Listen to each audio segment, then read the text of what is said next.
parcours de soins du patient diabétique, du dépistage des lésions oculaires au suivi de l'OMD. Dépistage des lésions oculaires. Un patient diabétique subit de nombreux examens.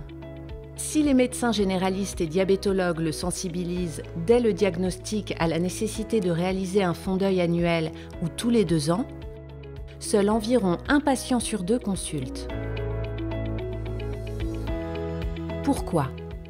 Difficulté d'accès à l'ophtalmologiste, délai d'obtention d'un rendez-vous, peur de découvrir un problème visuel, sentiment d'inutilité de l'examen.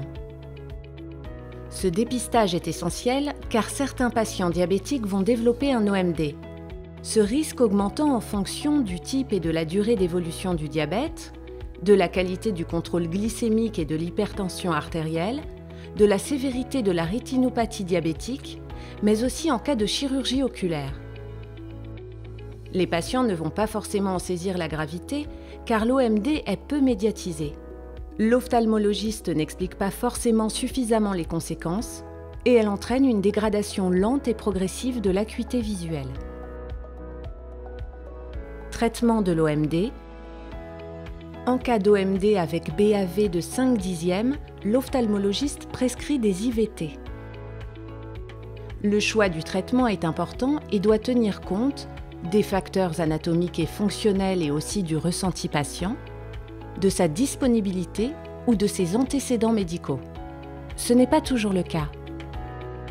Suivi de l'OMD.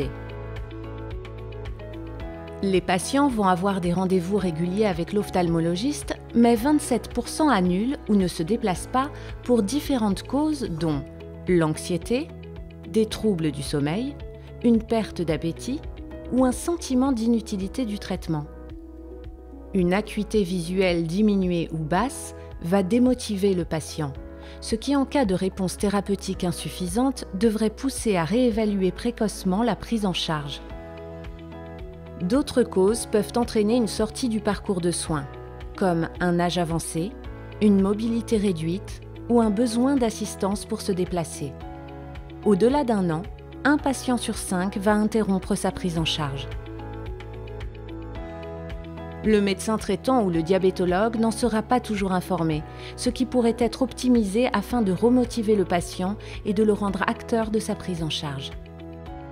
Résolument engagé pour l'amélioration de la prise en charge des patients diabétiques, notre rôle est d'accompagner les différents acteurs de soins pour faciliter le dépistage précoce des lésions oculaires, positionner Ozurdex comme traitement de première intention chez les patients éligibles et favoriser le switch précoce vers Ozurdex dès les premiers signes d'échec de traitement ou d'échappement patient.